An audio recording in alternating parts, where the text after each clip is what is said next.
Sağlam Radio 93 FM dinləyiciləri, hər vaxtınız xeyir.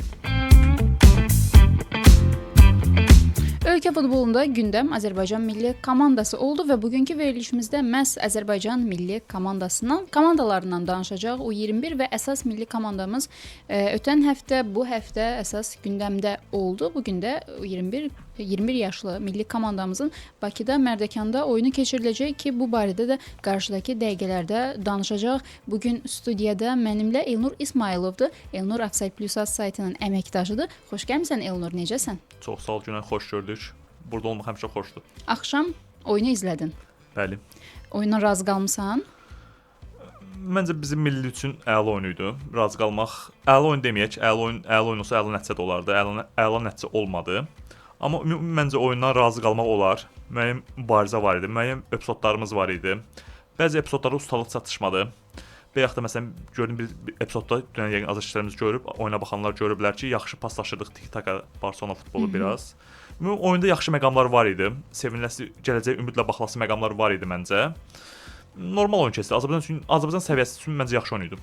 Bir uzun müddətdir ki, Azərbaycan milli komandasının oyunları, Bakıda keçirilən oyunları xüsusilə boykot edilir azarkeşlər tərəfindən. Bəlkə də heç ekran qarşısında da izləmirlər. Bu dəfə ümid edirəm ki, izləyənlər oldu. İzləməyənlər üçün oyunla bağlı məlumatı çatdırım. Azərbaycan milli komandası Dünya Çempionatının seçmə mərhələsi çərçivəsində növbəti oyununu keçirdi. Polşada Ukraynaya qarşı Ukrayna ilə qarşılaşdı və həmin qarşılaşmadan 1-2 hesablı məğlubiyyətlə ayrıldı. Milli komandamızın heyətində Nəriman Axundzadə qol vurmağa yaxın oldu, lakin həmin epizodda avtogol qeydə alındı. Yaxşı, biz niyə məğlub olduq Ukrayna ilə oyunda? Qələbəyə yaxın idik, heç-heçəyə yaxın idik. Bu sual demək olar bizim bütün oyunçulara verildi. Əsas Toralın cavabı yadımda qaldı ki, Toral dedi Fransalı oyundan sonra Fransalı oyundan 3 gün sonra Ukrayna ilə oyun baş tutdu. Yorğunluq öz sözünü dedi. Bəzi anlarda, son anlarda bizim epizodları tamamlaya bilməməmizi də Toral yorğunluğa bağladı. Müəyyən haqlıdır. Mən əslində razılaşmazdım bu fikirlə. Mən düşünürəm ki, əslində Fransaya qarşı o oyun göstərmək, mübarizə aparmaq əslində Ukraynaya qarşı oyuna hazırlaşdırır. Çünki Ayxan Abbasovun da yaxşı bir söz var idi. Siz Fransaya qarşı necə hazırlaşmışdınızsa, oynamışdınızsa, mən də eyni oyun tərzini seçmişdim. Elə Ukraynaya qarşı oyunda da onları məğlub eləyə biləcək bir komanda meydana çıxmışdı. Biraz oyunçulara bəhanələr lazımdır, belə desək. 3 gün sonra nəticəyə bəhanə gətirməlidir. Amma müəyyən oyuna da məncə o qədər yaxşı başlamadıq. Biraz oyuna gec beləcə qızışdıq. Oyunun müəyyən bir an ilk 15-20 dəqiqəsi, hətta yarım saatı məncə biraz boşa verdik. Düz sizin də qeyd etdiniz, Nəriman epizodu vardı o anlarda. Elvin çox qəşəng ara ilə pas vermişdi. Nərimanı qapısı üzbəüz çıxartmışdı. Nəriman biraz tam istənilən səviyyədə epizodu bitirə bilmədi. Hətta bəzi azarkeşlər düşünür ki, çox yumşaq toxundu topa. Bəli, çox yaxın. Qapısı orada keçib boş qapıya vura bilərdim. Hətta bəzi azarkeşlər düşünür ki, ilk oyunda Fransa oyunda Mahir Əmlər yerinə Nəriman oynamalı idi. Mən düşünürəm ki, o oyundakı hücumçunun çox da böyük fərqi yoxdur. Nəriman, Mahir ya Renat oynasa, yəni ki, aşağı-yuxarı eyni oyun olacaqdı hücumçu üçün. Əslində orada bizim yarımlamaq xəttimiz və müdafiə xəttimiz idi. Çünki bizim oyunda epizodumuz olmayacaqdı. Elə olmadı da. Sadəcə Rahilin bir zərbəsi var idi. O da qapıdan çox xeyli aralı keçdi. Ona görə oyunda hücumçunun böyük önəmi yox idi, amma dünənki oyunda var idi.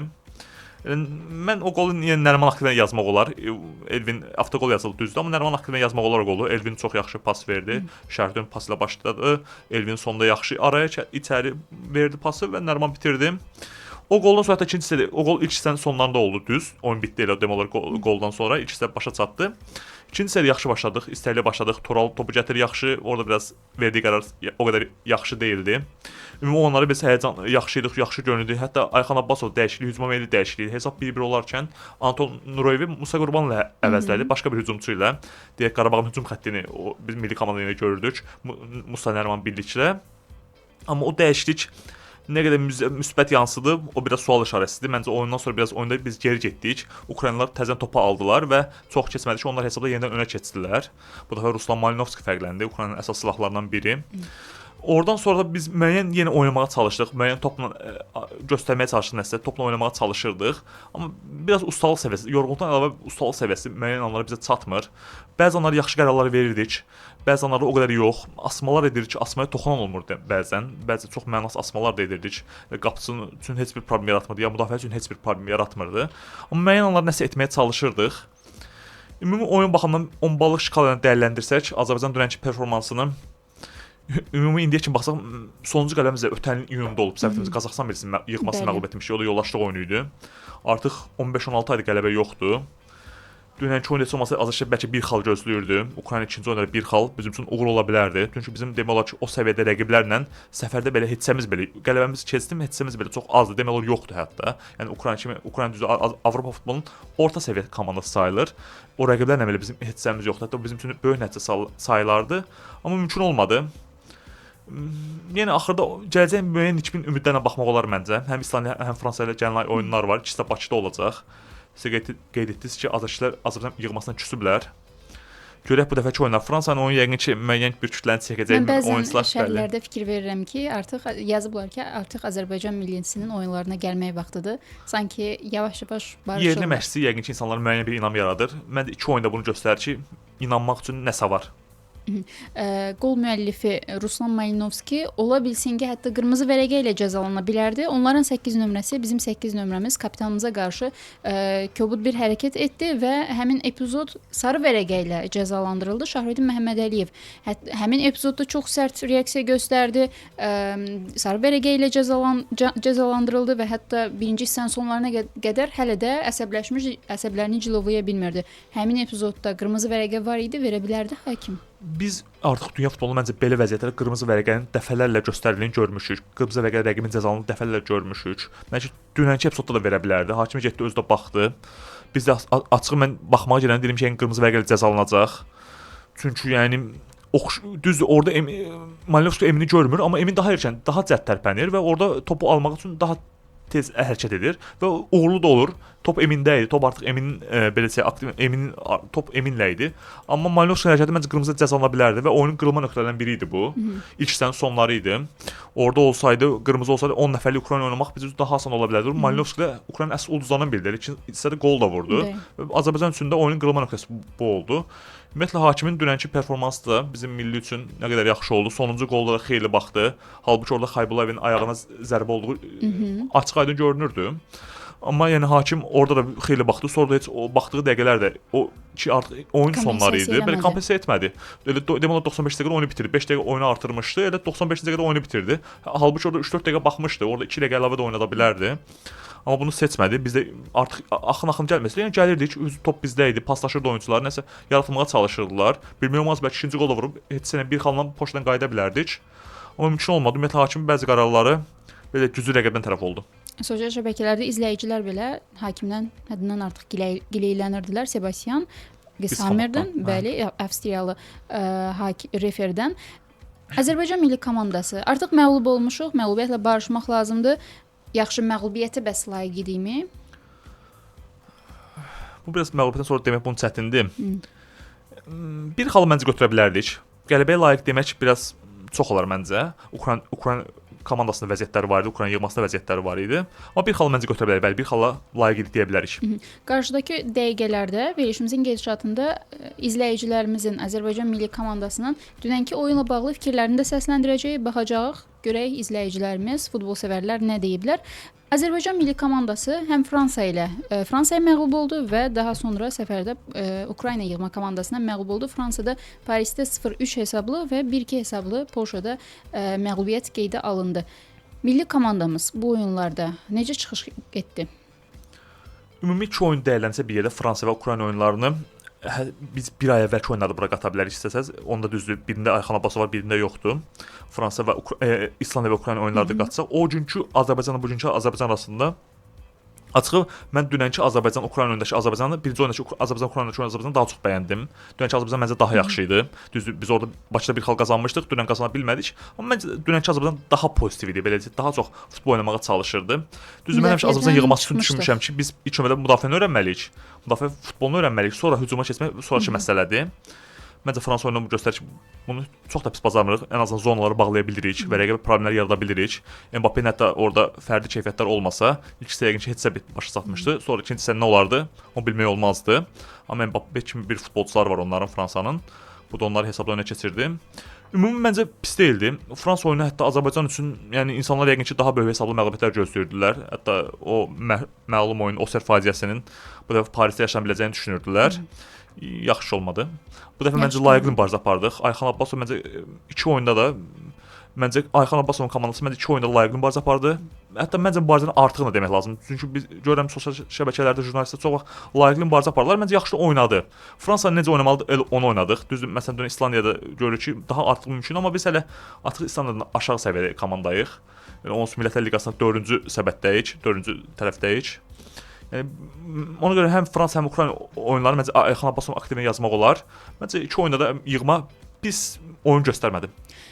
Mən indi Fernando Santuchun oyunlarına fikirləşdim sən danışdıqca. İlk oyunlarında mən düşünmürəm ki, Azərbaycan milli komandasında keçirdiyi son oyunlardan fərqlənirdi. Yəni nə İsveçlə oyun pis deyildi. O məşhur vəziyyət epizod Emin Ramil davası olmasa, bəlkə orada penaltini Ramil yox Emin vursaydı, amma artıq olsaydılarla demək xeyri yoxdur. Santuch özü də yoxdur. O epizodda çox üstünə keçib artıq. Oyun bəlkə biraz fərqli, çünki oyunda başqa vəziyyətlərimiz də vardı. Başqa Tofiq Bəhramovdakı stadiondakı oyunda, sonra oyun təmiz fərqli istiqamətə getdi. 3-0 oldu. Sonra Renat axırda birini vurub 3-1 etmişdi hesabı.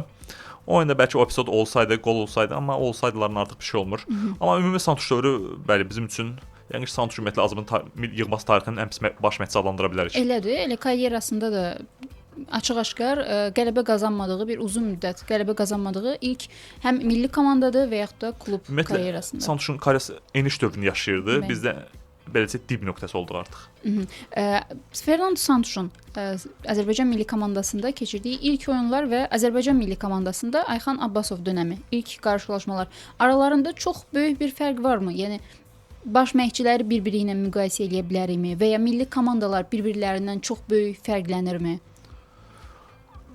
Elə bir bizim oyunçular dünən daha istəklidirlər. Həm 2 oyunda daha istəkli görünürdülər. Ən azı son oyunlar. İlk oyunlarında bəlkə daha istəkli, Santuchun da ilk oyunlarda daha istəkli idilər. Amma dünən 2 qat, ən azı son oyunda 2 qat istəkli idilər. Bəli, ilk oyunlarda Santuchda da bizim oyunçular istək var idi. Bayaq qeyd etdiyim İsveç oyunu və digər oyunlarda daha istək var idi. Amma orada da nəticə yox idi. Burada dünənki oyunlar daha istəkli görünürdülər. Ötənki İsveçin səfər oyunda pis idi. Orada 5-0 uduzmuşduq. Orada müdafiə çox kobud səhvlər var idi.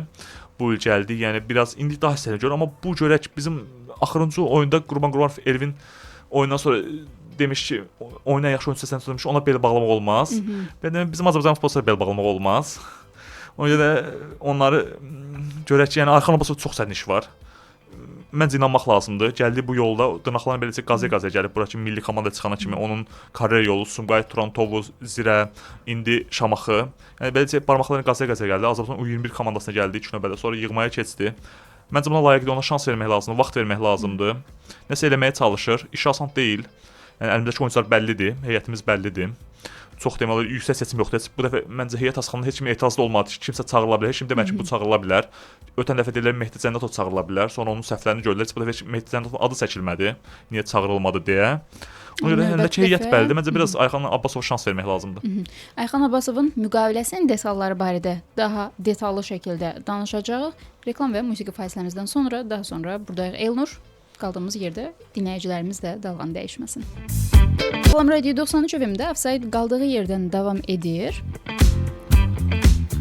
Azərbaycan milli komandasının AFFA-nın Ayxan Abbasovla müqavilə imzalamasının detalları hələ də bəlli deyil, rəsmi olaraq açıqlamayıb, lakin deyilir ki, Ayxan Abbasovun ən azından bir xal qazanması gözlənilir ki, müqavilənin müddəti uzadılsın. Oyunlar keçirildi, 3 oyun artıq geridə qalıb. Yəni Ayxan Abbasovun milli komandamızdakı gələcəyi həqiqətənmi bir xaldan asılı olacaq? Mən belə düşünürəm ki, ən azı 2 oyun artıq Ayxan Abbasov Ukrayna səməsə elə rəsmi açıqlamadan sonra 2 oyun artıq Ayxan Abbasova birlikdə keçirdik. Qalıb 2 oyun, növbəti İslandiya Fransa oyunu. Mən belə düşünürəm ki, bu 2 oyunda ötən 2 oyun kimi olsa, məncə xal qazanmasa belə Ayxan Abbasova yola davam ediləcək. Çünki meydan nəsə göstərir Ayxan Abbasov bizə. Məncə bu da yetərlidir Azərbaycan yığması üçün. Çünki rəqiblər də yəni Fransa, Ukrayna, İslandiyadır. İslandiyada dünya çempionatında iştirak etmiş komandadır, Avropa çempionatı oynamış komandadır. 2 dəfə Avropa çempionatı, bir dəfə dünya çempionatı oynayıb səhv etmirəmsə. Yəni zəif komanda deyil rəqiblər. Dünən gördük Fransa ilə oyunda gördük, Ukrayna ilə oyunda gördük. Ukrayna 3 gol vurdular. Dünən Fransa ilə 1 xal aldılar. Yəni zəif onları orada durmaq, məğlub etmək çətin məsələdir. Burada da məncə Bakıda o qədər asan olmayacaq onların oyun. Çünki çox hətta skandalların bəlkə də onlar Finlandiya millisinin daha yaxşı oyunçular olub, amma İslandlar indi Finlandların güclüdülər. Hətta İsveç qrupunda bir xal yığıb, amma İslandiya daha güclü görünür onların. Skandinav ölkələrindən də güclüdür İslandiya hazırda. Ona görə məncə belə yük Ayxan Abbasovun çiyninə qoymaq biraz düz deyil. Mən belə fikirləşirəm. Amma ondan da müəyyən gözləntilər var. Bir xal istəyirlər. Biz yəqin ki, əsas hədəf bir xal almaq üçün artıq bir oyun qaldı. Yəni Fransalı oyun biraz çətin məsələdir. Bakıda olsa onlara xal almaq birinci oyun götürüş nəsə eləmək olar, amma yenə xal almaq mümkün görünmür, real görünmür. Amma İslandiya nəsə etmək olar. Təbii ki, bir xal alsa belə Kresosun biraz da möhkəmlədə bilər Ayxan Abbasov. Mən belə düşünürəm ki, nəticə oyun çox pis oyun olmasa, nəticəyə baxmayaraq xal qazanmasa belə Ayxan Abbasov öz işinə davam edəcək. Bakıda İslandiyaya qarşı ilk oyunu keçirəcək, daha sonra noyabr ayında keçiriləcək bu oyunlar, daha sonra isə Fransaya qarşı oyun keçiriləcək və İslandiyaya qarşı oyunda qapımızda kim ola bilər? Çünki Şahruddin Məhəmmədəliyev sarı vərəqə limitini doldurdu. Həmin görüşü buraxmalı olacaq.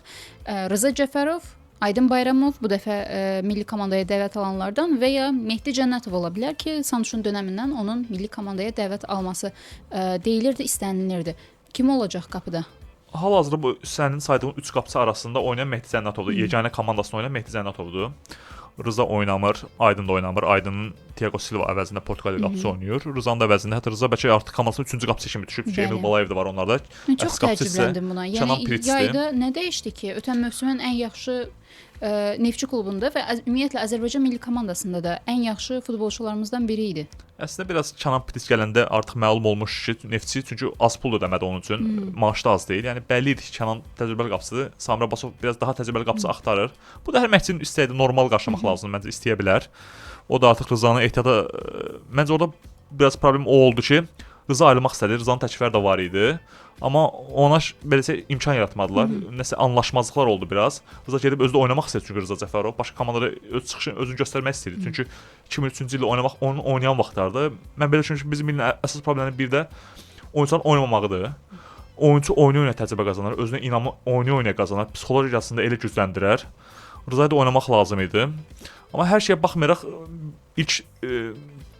ilk oyunlarda hamı demiş ki, niyə Mehdi Cənnətov yoxdur? Bu dəfə heç olmadı. Heç kim demək ki, niyə yoxdur? Çünki biraz Premyer Liq oyununda, Misli Premyer Liqasının oyunlarında onun səhvlərini gördük. Və ondan sonra Mehdi Cənnətovun adı silindi. Mən belə düşünürəm ki, Rıza oynaya bilər oyunda. Qapıçımız Rıza ola bilər. Həm biraz oyun praktikası bəlkə qazanar. Həm də düzdür, bizə nəticə vacibdir. Bu oyun İslandiya oyununda nəticə vacibdir. Artıq bayaq qeyd etdim ki, 15-16 aydır biz qələbə qazana bilmirik. Artıq azışa qələbə gözləyir. Noyabrda qələbə qazanmasaq növbəti oyunlar martda olacaq. 2 ilə qalxa bilər seriyamız. 2 ilə oyun qazana bilməyə bilərik. Acıqdır artıq, amma bizə qələbədən çox məncə belə düşünürəm ki, oyunçu qazanmaq lazımdır. Ona görə məncə Rızanı bu oyunda oynada bilər. Ən azı İslandiya ilə oyunda Rızaya şans verə bilərik. Yeri gəlmişkən elə İslandiya oyunda 5 top buraxan Şahruddin Məhəmmədəliyev daha sonra elə həmin oyunun da ən yaxşısı idi. İsveç ilə oyunda da 6 top buraxan Rıza Cəfərov da elə həmin maçdan ən yaxşısı idi. Yəni gənc olması və ya az oyun keçirməsi bir problem olmayacaq, təcrübəsi var həmin futbolçunun. Yəni bəli, sizin də qeyd etdiyiniz kimi artıq milli oynayıb Rıza, müəyyən təcrübəsi də var. Yəni güvənmək olar. Yəni güvənməsək, düzdür, oyunçu milli komandaya yetişməz. Klubunda yetişib milli komandaya gələr. Milli komandaya hazır oyunçu lazımdır. Amma nəyə ki bizdə də belədir. Azərbaycan milli komandasının bu dəfəki oyunlarında səncə ən yaxşı performans göstərən futbolçumuz kim oldu? Ümumi 2 oyunluq yoxsa dünənki Ukrayna oyunu? Hər iki oyunu nəzərə alsaq. Maraqlı sualdır. Ümumi baxsaq Şah 2 oyunda da yaxşı idi, Şahruddin 2 oyunda da yaxşı idi. Ukrayna oyundan bəri milliyə çağırılan Xaybulayev 2 oyunda da yaxşı idi. Dünən axırıncı epizodda da 3-cü Ukrayna qol vurmuş, sonra ləğv oldu. O epizodda yenə ona qarşı qayda pozulmuşdu. Həm topu da məncə çox pis istifadə eləmir. Əsas dayaq yanılmır, yaxşı döyüşür. Topu da məncə pis istifadə eləmir. Topla oyun da pis deyil onun. Elvin yaxşı idi. Düzdür, dünən ikisindən sonları 1-2 dəfə səhv etdi müdafiədə, amma hücum tərəfdə Elvin xeyli yaxşıdır. Birinci oyunda Fransa oyununda da yaxşı döyüşdü Elvin. Bəhlul çox yaxşı idi. Bir nəfər fərqləndirmək olsaq, məncə dünən də səhv etmədi, demək olar çox az səhv etdi. Mən Bəhlulu bəyəndim ən çox. 2 oyuna görə mən Bəhlulu fərqləndirərdim. Əslində razılaşıram mən də. Hər iki oyunun ən yaxşı futbolçusu deyərdim ki, milli komandamız tərəfindən elə Bəhlul Musafazadə idi. Demək olar ki, mən indi belə fikirləşirəm ki, Fransalı oyunda, dünənki oyunda demək olar səhvi gözə sapandı. Müəyyən təbii ki, anlarda müəyyən səhvlər elədi, amma çox xırda səhvlər idi məncə. Amma əsasən bütün milli komandamızın üzvlərinə də mübariz olmalarını qeyd etmək lazımdır. Çünki və xüsusilə bunu mən düşünürəm ki, Abdullah Xaybulayevin gəlişindən sonra qeyd eləyərdim. Biraz orta xətt toparladı bəli elə bir. Oyunu toparladı. Həm orta xətt toparladı, həm oyunu toparladı elə bir. Bundan əlavə psixoloji bir məsələ də var. Ukrayna ilə oyunda dəvət alanda, Bakıdakı oyunda dəvət alanda çıxdı meydana və uzun müddət milli komandaya ümumiyyətlə dəvət alınmasına baxmayaraq, uzun müddət milli komandaya dəvət alan futbolçulardan daha yaxşı bir performans göstərdi və düşünürəm ki, növbəti oyunlarda milli komandanın oyunçuları bundan biraz örnək götürdülər ki, İstənilən an başqa bir futbolçu gələ bilər və bizdən Bəli, daha bəli, yaxşı bəli. performans göstərə bilər. Çoxdan da belə performans görmürdü özdə. Yəni heç Xaybulayev demək olar sabahda çox oynamır. Son 2 illər keçən ötən mövsüm Avropa Kupalarının təsnifat mərhələsində oynamağa başladı. Bu ildən də biraz demək olar oynayır artıq və gəldi formanı götürdü, balans yaratdı məncə meydanda. Sən üstün olmasın, o bronzlar biraz göründü ki, yəni formamız hazır deyil. Kimsə gəlib bizdən ala bilər o dəqiqə. Məncə o cəhətdən baxmamışam, düz deyirsən. Azərbaycan milli komandasının məğlubiyyəti ilə bağlı izləyicilərimizdən də bir suallar soruşduq. Sosial şəbəkədə soruşduq ki, məğlubiyyətə layiq idikmi? Məğlubiyyətimizin səbəbi nə oldu? Və sosial şəbəkələrdə izləyicilərimizdən maraqlı fikirlər səsləndirilib. Bunlardan bəzilərini mən də səsləndirmək istəyərdim efirimizdə. Ənvər Kazımov adlı bir izləyicimiz yazıb ki, bunu bayaq fasilədə də biz oxuduq. Çox uzun bir mesaj yazıb və çox böyük bir bəyənmə də alıb. Deyir ki, bəlkə də yeganə milli komandayıq ki, komandalı, azarkeşli ən böyük hədəfimiz nəticə nə olursa olsun, axıra kimi oynamaq, mübarizə aparmaqdır. Bu düşüncəni də qınamıram, çünki illərdir yaddaşımıza həkk olunan uğursuzluqlar müqabilində uğurlu heç nə yoxdur. Ayxan Abbasovun gəlişi önəmli bir məqamı göstərdi ki, bizdə bizim ideologiyaya uyğun olan yerli baş məşqçi işləməlidir. Məsələn, 5-4-1 ilə top rəqibdədirsə, bu 9-1 taktikası ilə olur.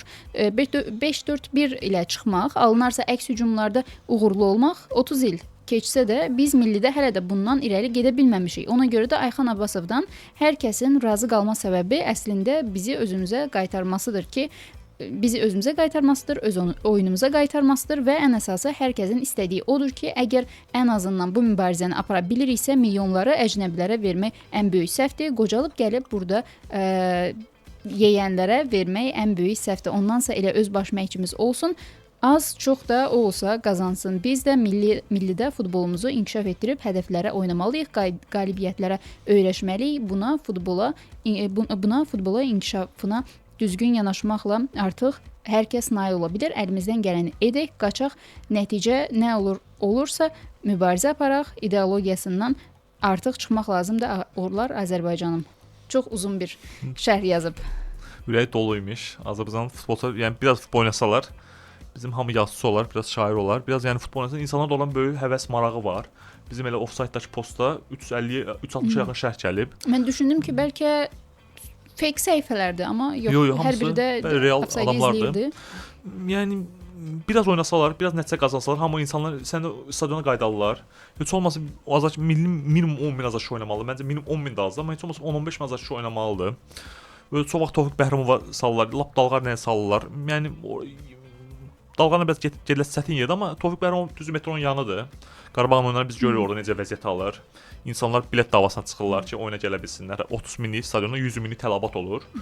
Biraz oynasalar azışır stadiona qayıdacaq. Mən düzün desəm, düşünürəm ki, hələ ki heç Tofiq Bəhramovda keçirməsək belə, Neftçi Arenada oyunları keçirsək ki, azarkeşlər də əslində o ərazidə Neftçini onsuz da dəstəkləməyə gəlirlər. Pis gündə, yaxşı gündə elə həmin azarkeşlər, belə də yaxşı bir deyim var, Neftçi ilə Azərbaycan deməkdir. Həmin azarkeşlər də gəlib milli komandaya dəstək olacaqlar və Polşada çox böyük azarkeş dəstəyi var idi. Eyni zamanda Fransada da kifayət qədər 200-dən çox azarkeş gəlmişdi, milli komandanı dəstəkləyirdi və ümid edirəm ki, noyabrda da həmin azərbaycanlılar necə ki, yad illərdə bir araya gəlirlər. Doğma evimizdə də Bakımızda da. Ayxan Abbasov ilk rəsmi olaraq Ukrayna oyunu saymıram. İlk ev oyununda məncə azarkeş onu tək qoymayacaqlar. Komandanın müəyyən bir azarkeş kütləsi olacaq oyunda, ilk oyunda. İlk ev oyunda. Fransa oyununda onsuz yəqin ki, daha çox azarkeş gözlənilir. Amma inanıram ki, İsland oyununda da Ayxan Abbasovlu komanda tək qalmayacaq. Azarkeş dəstəksiz qalmayacaq. Mən də buna ümid eləyirəm. Azərbaycan milli komandası ilə A milli komandamızla yekunlaşdırırıq və U21 milli komandamızla 21 yaşadək futbolçulardan ibarət Azərbaycan yığması ilə davam edirik. Ötən həftə Çexiyada səfərdə idim. Praqaya yollanmışdın, başqa bir şəhərə yollanmışdın. Bəli, bu barədə səfər təəssüratlarını elə sən Elnurdan alaq. Biraz səfər problemi başladı, sonra daha rahat oldum.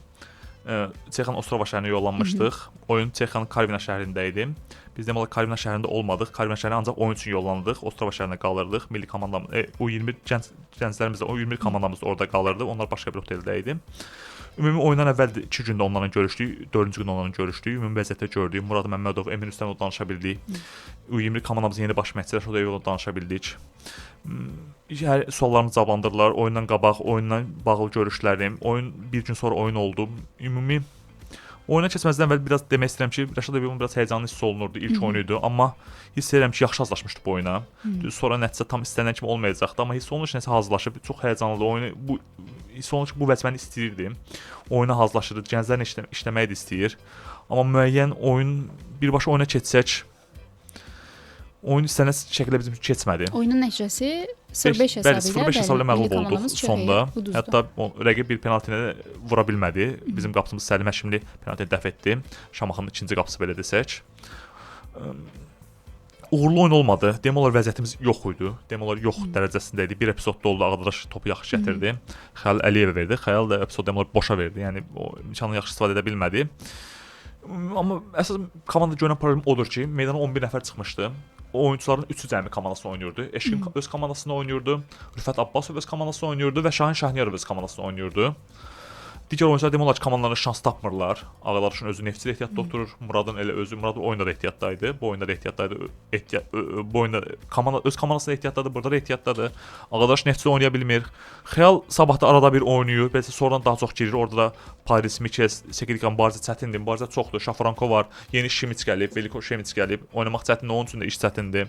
Digər oyunçular da elə bu şəkildə. Emir İslamov Səbaildədir, 2-ci liqadadır. Orada oynamağa çalışır. O da əsas liqada oynamır. Müəyyən bir səviyyə fərqi var təbii ki. Asan deyildi. O da meydanda özünü göstərdi. Çexlər belə deyim, fövqəladə bir şey etmirdilər. Sadəcə oyun necə lazımdır onu edirdilər. Onların Lukaş Maşek adlı futbolçusu 10 nömrə geyinir, səhv etmirəm, səhv yadında qalmayıbsa, hat-trick etdi. Hətta penaltini o yaralana bilmədi penaltidən. Onu da vursa poker edəcəkdi. Çox fövqəladə bir şey etmirdilər, amma bizimkilər meydanda yəni bu oyunda da məncə bu göstərir. Bu da oynamamağın nəticəsidir. Bizimkilər birinci qoldan sonra çox sınırlar belə desək. Özlərinə gələ bilmirlər. Bu oyunda lap sındılar. 3-cü qol bizim səhvimiz idi. Biz özümüz ötürdük onlara. Ondan sonra pasla gəlib qapımıza 3-cü qolu vurdular. Oyun barəsində deyəcək heç bir şey yoxdur. Yəni ortada oyun yox idi çünki belə zəif idi. Amma məncə Rəşad Əyyub burada ilk oyunu idi. Onun üçün də ilk debüt uğurlu alınmadı. Bu gün sənin də qeydin Şotlandiyalı oyun var. Gözləyirəm ki daha yaxşı oynasınlar bu gün uşaqlar. Onların ümidim var. Nəsə bu gün daha oyunda məncə oyundan sonra onların gözlərinə baxırdım. Onları gördüm ki, Sadiq Şəfiyevlə biz oyundan sonra danışa bildik. Onlara inanıram ki, bu gün biraz daha yaxşı performans göstərə biləcəklər. Nəsə edə biləcəklər. Baş məşqçi Çexiyadakı oyundan sonra açıqlamasında qeyd elədi ki, futbolçular oyun praktikasından əziyyət çəkirlər. Bugünkü qarşılaşmada o kifayət eləyəcəkmi 5-0-lı məğlubiyyət? Yəni o heç olmasa 5-0-lı məğlubiyyət var ortada beləcə. Bundan əvvəlki oyun 5-0 olub. Ona bir reaksiya göstərməlidir. Düz oyun praktikası yoxdur. Yəni oyun praktikası 3 gün ərzində artmayacaq. Bir həftədə düz komanda bir yerdə məşq edirlər, amma yenə oyun oynamaq başqa bir şeydir. Məşq təbii ki vacibdir. Oyun yaxşı oynamaq üçün yaxşı məşq etməlisən, amma oyun praktikası təmiz ayrı şeydir. 3 gün ərzində oyunçuların oyun praktikası artmayacaq. Amma yenə gözləyirəm ki, bu gün heç olmasa 5-0 hesab bir reaksiya gəlsin komandadan. Biz bunu Portuqaliya oyunundan sonra Bolqarıstan oyununda görmüşdük. 5-0 sonra 1-1 etmiş komandamız. Gözləyirəm ki, o özü Bolqarıstan oyununda xeyli yaxşı oynamışdıq məncə. Hətta qələbə belə ola bilərdi. Amma görək bugünkü Bolqarıstan oyundakı reaksiyanı bu gün Şotlandiya oyununda gözləyirəm. Şotlandiya bizə tərs gələcəklər yəqin ki, onların fikslərdən güclü olacaqlar, Çexlər kimi. Amma nəsə etmək olar, nəsə oynamaq olar məncə. Maraqlıdır. Həmin oyunda milli komandamızın Çexiya ilə qarşılaşdığı gün eyni zamanda Fransa ilə də biz üzə gəlirdik və bəlkə də Ayxan Abbasovun bir kömək eləməsi və ya zəng eləməsi mümkün olmazdı. Amma görürsən bu gün bir əlini atacaqmı ya telefonla ya öz orada olacaqmı? Ola bilər. Biz bu barədə Rəşad Əyyubov sual verdik ki, biz o Ayxan Abbasovun sistemini davam etdirir yoxsa öz sistemini? O qeyd etdi ki, hər məhsulun öz sistemi var, məhsulun öz fəlsəfəsi var belə desək. Yəni belə demək istər ki, mən əsas qərarları burada mən verirəm. Ola bilər ki, bu gün onların arasında bir danışıq olsun, Ayxan da ona müəyyən məsləhətlərini versin. Məncə olacaqdır Ayxan Abbas. Çünki Rəşada biraz dəstək kömək lazımdır. Asan deyil. Cavan Rəşad 93-cü ildə hələ 30 yaşı var. Müəyyən bir ona dəstək kömək lazımdır. O bu yolda ona kömək, amma Rəşada mən inanmaq məncə biraz müddət şans vermək lazımdır. Həmişə deyilə yerli məşqçi gəlsin. Artıq yerli məşqçilər işləyir demək olar bütün milli komandalarımızda. Biraz imkan vermək lazımdır, biraz açmaq lazımdır. Asan deyil Azərbaycanda oynamayan futbolçuların işləmək ümumiyyətlə asan deyil.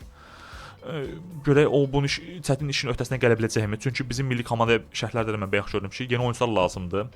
Ən yeni oyunçular bizə U21 komandası gələ bilər ancaq. Çünki U21 milli komandamızdan əsas milli komandamıza aparıcı futbolçuya çevriləcək bir futbolçularımız gələ biləcək. Bugünkü görünən heyətdə bunu demək biraz çətindir. Çünki öz komandasında oynamırlar demək olar ki, bunu bizdə adətən belə olur. Klublarımızda parlayan futbolçular bir neçə oyun 21 milli komandamızda çıxış eləyirlər və bundan sonra artıq əsas milli komandaya o dəqiqə aparılırlar. Nəriman da belə oldu, hə. Bəli. Musa da demək olar belə oldu. Yəni çünki əsas klubda parlamasam, U20 performansına beləcə əsas komandaya çıxmaq çətin məsələdir. Bunu demək lazımdır məncə. Amma görə bəlkə Şriyo bunu bacarar, yeni məşqçidir. Bəlkə başqa fəlsəfəsi var, bəlkə bizə başqa nəsə göstərər. Bu oynamayan oyunçulardan ortaya nəsə çıxarda bilər, amma klubunda oynamayan oyunçulardan ortaya nəsə çıxartmaq çox çətin məsələdir. Bugünkü qarşılaşmaya gəlincə, saat 19:00-da Mərdəkanda Liv Bonadiya arenada keçiriləcək Şotlandiya və Azərbaycan milli komandaları arasında qarşılaşmaya azarkeşləri dəvət edirik. Yəni U21 milli komandamızdır, 21 yaşlarımızdır. Gələcəyimiz istər-istəməz onlardan keçəcək. Mən Çexiyadakı Karvina stadionunda bunu da demək istəyirəm ki, yəni təxmini, yəni çox böyük stadion deyil, balaca bir stadion idi, amma xeyli azarkeş gəldi oyuna, xeyli dəstək oldu. U20 komandası, bəlkə o komandada gələcəkdə ulduz futbolçular çıxmayacaq. Bəlkə Hetrikelin Lukas Maşek də gələcəkdə çox böyük bir oyunçu olmadı, amma xeyli gözəl bir dəstək vardı. 2500-3000 azarkeş vardı, bəlkə daha çox azarkeş vardı. Yaxşı dəstəklədilər komandanın axıra kimi, sonuna qədər hava da soyuq idi, yağışlı bir hava idi. Amma buna baxmayaraq U21 komandası əsas milli deyil bu. Onlar əslində yəqin ki, bundan 3-4 dəfə daha çox azarkeş olur. Amma mədəniyyət beləcə, futbol mədəniyyəti, azarkeş mədəniyyəti başqa bir şeydir. Bunu çox Çexiyada gördüm. Onlarda bu idman mədəniyyəti başqa şeydir, hətta demək olar. Yəqin ki, onlar voleybol da belədir, basketbol da belədir, handbol da belədir. İdman mədəniyyəti başqa şeydir. Bizdə biraz bu cəhətdən zəifik. Amma yəni bu uşaqlara məncə dəstək mütləq lazımdır.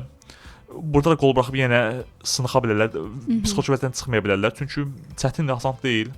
Oynamayan futbolçulardır, klubanda az oynayırlar. Klublardan olsa ehtiyatda demək olar gözləyirlər. Burada da gəlib azarkeşsiz boş stadionun qarşısında oynamaq lap çətindir. Müəyyən bir dəstək olsa bizim futbolçularımız daha yaxşı çıxış edə bilər.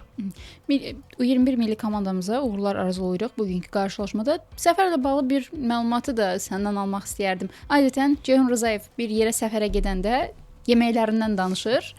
Sənin necə Çexiya səfərində bir xüsusi yemək sərgüzəştlərin oldu? Xüsusi bir yemək sərgüzəştim olmadı açığı.